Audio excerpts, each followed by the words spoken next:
आज के कार्यक्रम में यहाँ मंच पर उपस्थित इसी पवित्र धरती के धरती पुत्र और भारत के महामहिम उपराष्ट्रपति महोदय सम्माननीय एम वेंकैया नायडू जी, स्वर्ण भारत ट्रस्ट के अध्यक्ष श्री कामिनेनी श्रीनिवास जी, स्वर्ण भारत ट्रस्ट की सभी गतिविधियों का जो केंद्र बिंदु विगत 20 सालों से हैं, ऐसी श्रीमती दीपा वेंकट इम्माणी जी, श्री मुप्पा रापू हर्षवर्धन जी, और आज इस छोटे मगर बहुत महत्वपूर्ण कार्यक्रम में उपस्थित प्यारे भाइयों और बहनों, आप सभी को नमस्कार।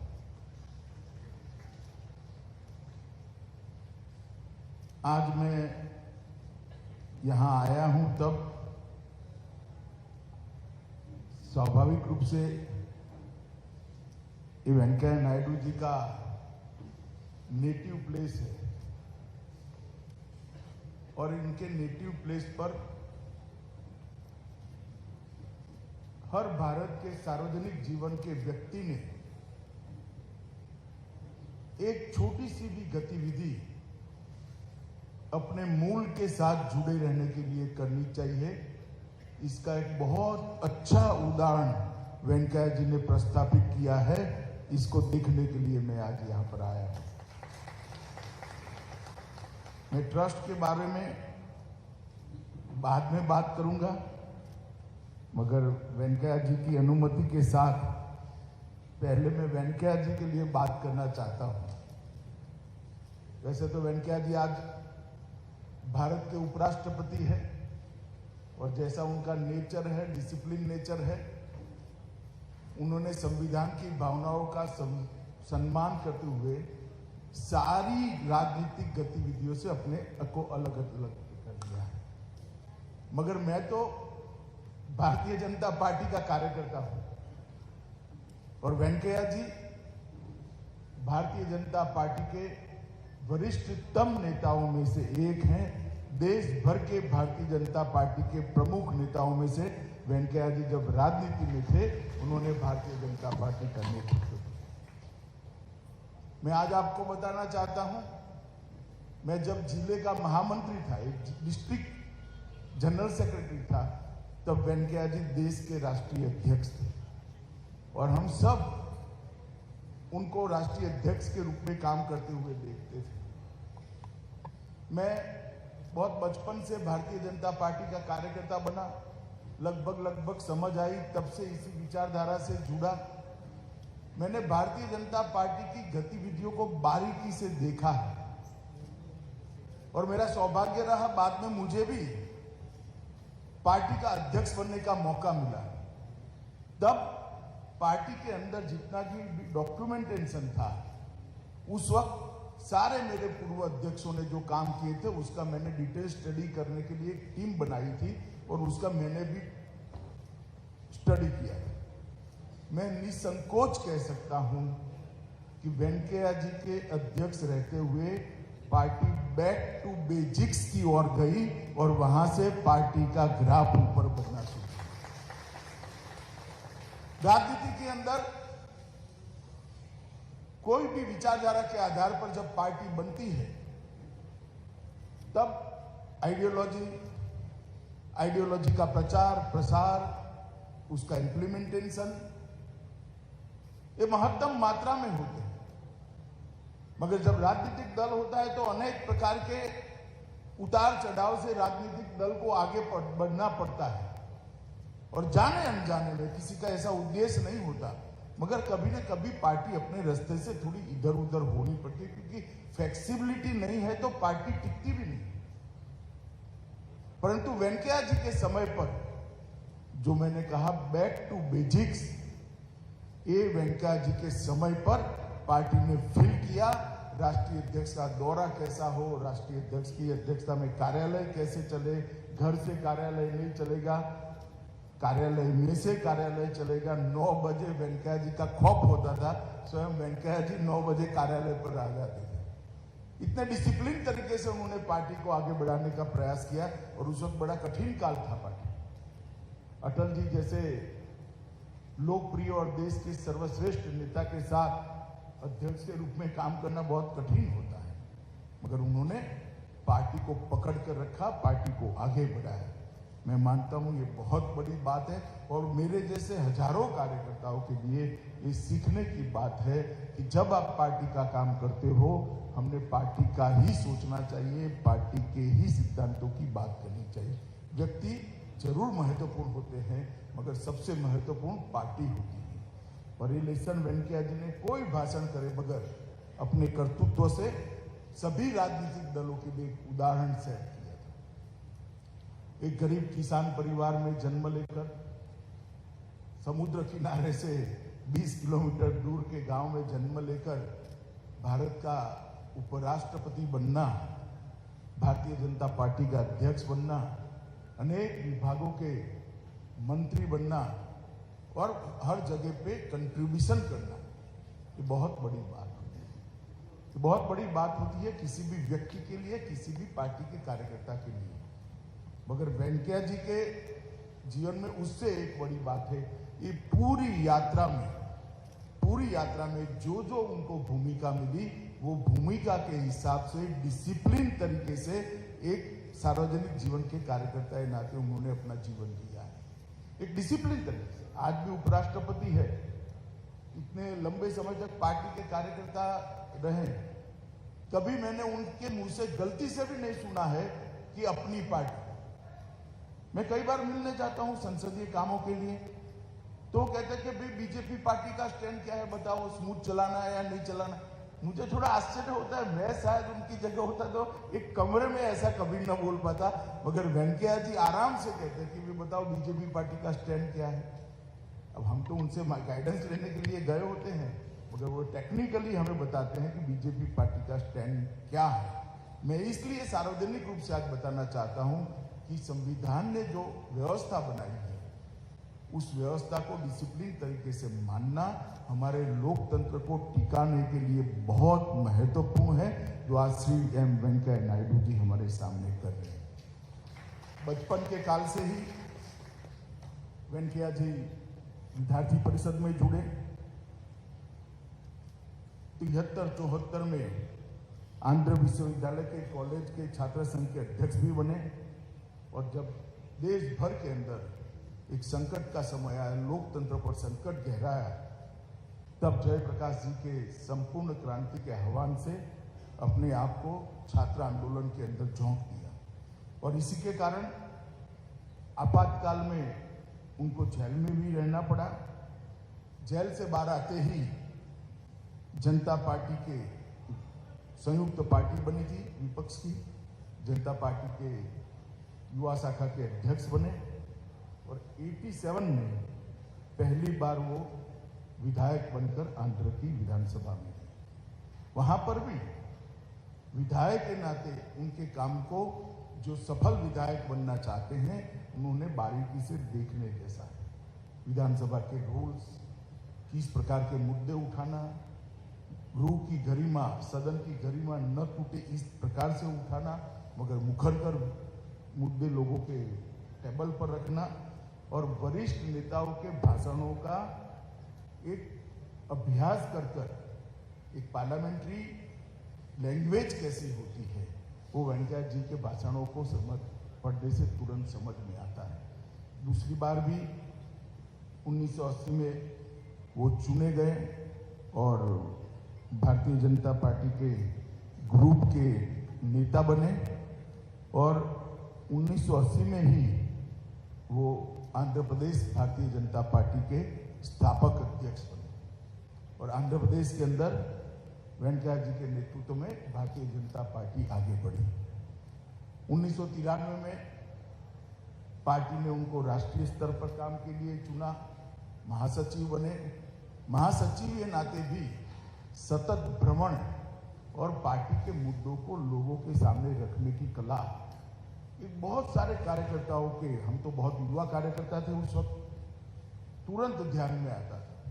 98 में वो राज्यसभा के सांसद बने, और 4 बार राज्यसभा के सांसद के नाते उन्होंने राज्यसभा के अंदर बहुत सारी महत्वपूर्ण चर्चाओं में भाग लिया। जब अटल जी की सरकार में मंत्री बनने का मौका आया तब उन्होंने स्वयं ग्रामीण विकास की मंत्रालय के लिए अटल जी से बात करी थी। ये भारत के गांव के प्रति वेंकैया जी का जो लगाव है वो बताता है कि ग्रामीण भारत का विकास करने के लिए ग्रामीण विकास मंत्री बनकर किस प्रकार से वो कंट्रीब्यूट कर सकते हैं। और 11 से 14 तक आपदा प्रबंधन पर संसदीय फोरम के उपाध्यक्ष भी रहे हैं और कई सारे डिपार्टमेंट उन्हें पार्लियामेंट्री अफेयर्स हो, अर्बन डेवलपमेंट हो, ग्रामीण विकास हो, ये सारे डिपार्टमेंट उन्होंने बहुत अच्छे तरह से उन्होंने संभाले हैं। और आज भी जब भी मिलते हैं तब उनके अंदर किसानों के लिए छटपटाहट जो है वो छिप नहीं सकती, वो सरफेस पर आ जाती है। किसानों के लिए क्या करना चाहिए, सरकार क्या कर रही है, नीचे तक पहुंच रहा है या नहीं पहुंच रहा है, ग्रामीण विकास के लिए क्या कर रहा है, उसकी बहुत अच्छे तरीके से वो मीमांसा भी करते हैं और जानकारी से अपने आप को अपडेट भी करते हैं। वेंकैया जी उनके वन लाइनरों के लिए बहुत प्रसिद्ध है। मुझे आंध्र प्रदेश के कार्यकर्ता के उन्होंने पुराने जीवन का एक वन लाइनर कहा था जो उनके समकक्ष थे उस वक्त, कि वेंकैया जी जब 370 के लिए आंदोलन कर रहे थे उनकी युवा अवस्था में, तब प्रोफेसर ने कहा कि कश्मीर कभी देखा है, और अगर कश्मीर नहीं देखा है तो काहे को यहां आंदोलन कर रहे हो। वेंकैया जी ने फटाक से कहा था, आपकी एक आंख ने दूसरी आंख देखी है क्या, मगर ये आंख फोड़ देंगे तो इस आंख को दर्द होगा या नहीं होगा। ऐसा उस जमाने में युवा अवस्था में जवाब देना बहुत बड़ी बात है। और परमात्मा की कृपा देखिए, जिस युवा वेंकैया नायडू ने 370 के लिए आंदोलन करा था राज्यसभा में, 370 का बिल मैंने ही पायलट किया था, सबसे पहले राज्यसभा में ही रखा था। और जब राज्यसभा में मैं बिल रख कर गया तो श्री वेंकैया नायडू जी भारत के उपराष्ट्रपति और राज्यसभा के चेयरमैन। ईश्वर भी जो व्यक्ति की लगन होती है इसको कभी न कभी देखता है और ऐसे मौके भी ईश्वर देता है।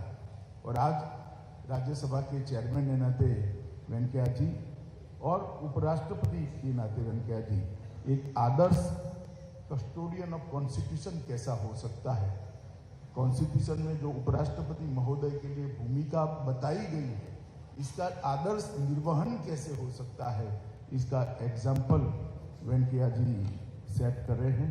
पूरा जीवन परिवारवाद के खिलाफ उन्होंने ढेर सारी शिरकतें कर भारत के लोकतंत्र को स्वस्थ रखने का प्रयास किया। मित्रों, आज मैं वेंकैया जी ने मुझे, दीपा जी ने एक बार संदेश किया, मैंने तुरंत हाँ इसलिए बोला था क्योंकि मैं नेल्लोर आना भी चाहता था और वेंकैया जी के बारे में 2 शब्द नेल्लोर के लोगों के सामने बात भी करना चाहता था। आज दीपा जी के साथ महामहिम उपराष्ट्रपति जी भी थे। पूरे परिसर का मैंने बहुत ध्यान से दौरा किया है, पूरे परिसर को देखा है। एक अपने नेटिव के अंदर इतने बड़े स्तर पर देश की व्यवस्था में कंट्रीब्यूट करने वाला व्यक्ति अपने नेटिव के लिए एक छोटी सी गतिविधि से बढ़कर वटवृक्ष बनाकर किस प्रकार से अपनी मातृभूमि की, अपने गांव की सेवा कर सकता है, इससे बड़ा कोई उदाहरण नहीं हो सकता। जब ये 20 साल पहले शुरू किया होगा तब कल्पना भी नहीं होगी कि जुड़ते इतना सारा जुड़ जाए, कोई एक्टिविटी बाकी नहीं है। मैं बारीकी से देख रहा था, ये है, समय कम है, ऊपर नहीं जाएंगे, मगर कोई भी गतिविधि बाकी नहीं। और सभी गतिविधि के केंद्र में किसान हैं, युवा हैं, महिलाएं हैं और विद्यार्थी, जिनको सबसे ज्यादा जरूरत है।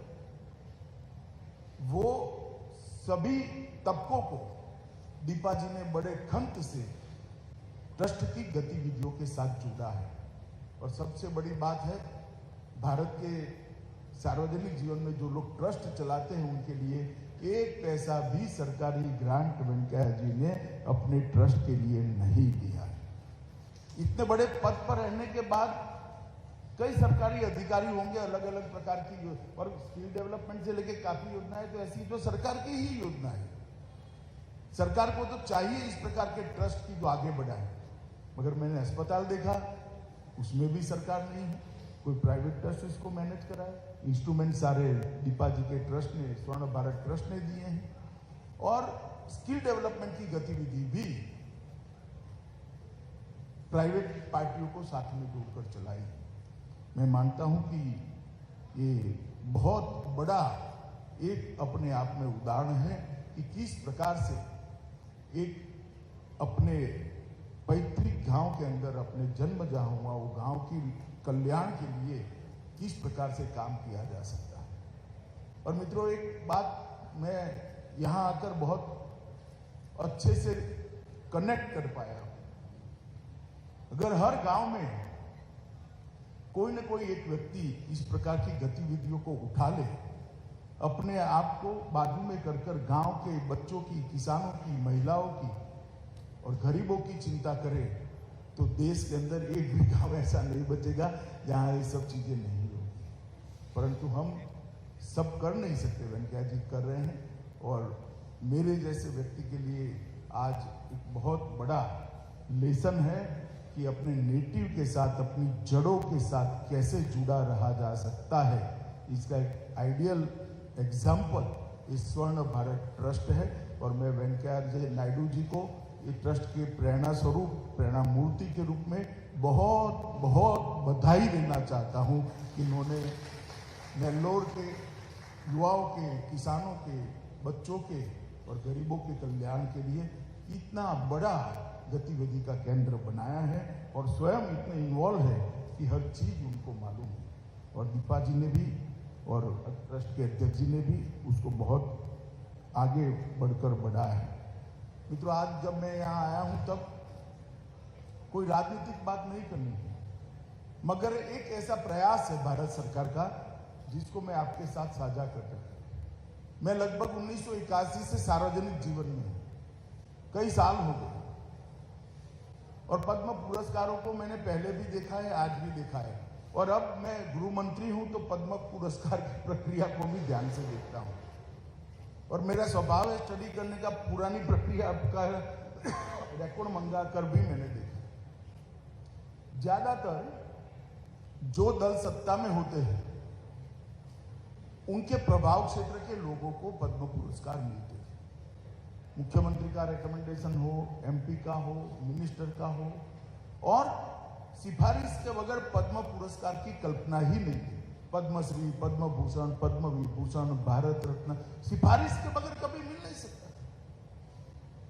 किसी न किसी की सिफारिश की जरूरत है, मगर मोदी जी ने ऑनलाइन एप्लीकेशन कर मेरिट्स पर, जिन्होंने जमीन पर काम किया है, जमीन पर भारत को आगे बढ़ाने के लिए, समाज को सुधारने के लिए, समाज को सुदृढ़ करने के लिए और समाज की दिक्कतों को कम करने के लिए काम किया है, उसको पद्म पुरस्कार मिलना शुरू हुआ है। और मैं 3 साल से इस प्रक्रिया के साथ जुड़ा हूं एज अ गृह मंत्री। मैं आपको बताता हूं, दूर सुदूर कर्नाटक के किसी कोने में कोई महिला अपने परिश्रम से अकेली 35,000 से ज्यादा वृक्षों का बुआई भी करती है और उसको बढ़ा भी करती है, पर पैर में चंपल नहीं है, पैर में चंपल नहीं है।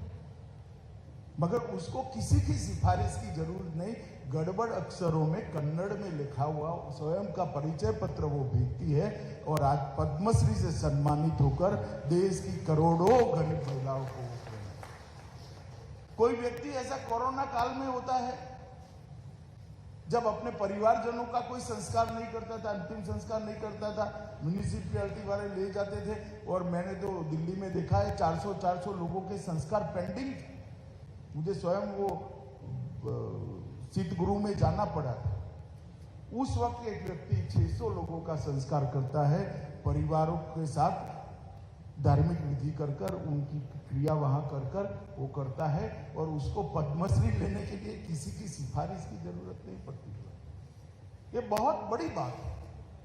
एक मुस्लिम सज्जन है, लावारिस लाशों को कोई भी पुलिस स्टेशन में लखनऊ में लावारिस लाशों को आज तक आप मान नहीं सकते, मुस्लिम सज्जन ने 30,000 से ज्यादा लावारिस लाशों का अग्नि संस्कार किया है और वो सारे के सारे हिंदू थे, बहुत कम मुस्लिम।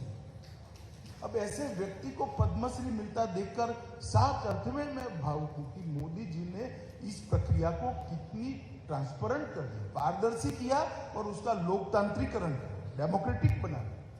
किसी की सिफारिश मेरिट्स में ही निर्णय होता है और कंट्रीब्यूटर जो है जब उसको एक्नोलेजमेंट होता है, उसको पुरस्कार मिलता है तो समाज के लिए वो प्रेरणा का स्थान होता है। चाणक्य शासन के 2 अति महत्वपूर्ण गुण बताए, अच्छा करने वालों को पुरस्कार और बुरा करने वाले को दंड। ये दोनों राजा ने तत्परता के साथ देना चाहिए और मैं मानता हूं मोदी जी ने पद्म पुरस्कारों के माध्यम से इसको जमीन पर उतारा है। आज एक छोटी सी बात, क्योंकि मैं इस प्रकार की गतिविधि के सेंटर पे आया हूं जो निस्वार्थ रूप से चल रही है, तो आपके ध्यान पर रखनी थी।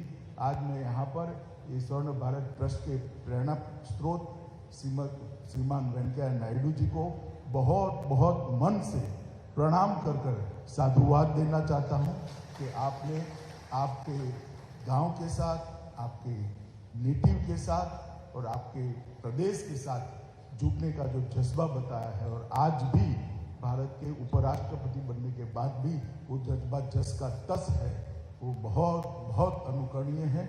ट्रस्ट के अध्यक्ष जी श्रीनिवास जी और बहन दीपा को भी मैं बहुत बहुत शुभकामनाएं देता हूं कि जिस प्रकार की गतिविधि आप यहाँ पर कर रहे हो ये बहुत सारे लोगों के लिए प्रेरणा का कारण बनेगी। आज मुझे आकर बहुत सीखने को भी मिला है और बहुत संतोष और आनंद की भी अनुभूति हुई है। उसको व्यक्त कर कर मेरी बात को मैं समाप्त करता हूँ। Vande Mataram. Subscribe to our channel by clicking the subscribe button. Click the bell button and enjoy the latest uploads from our channel.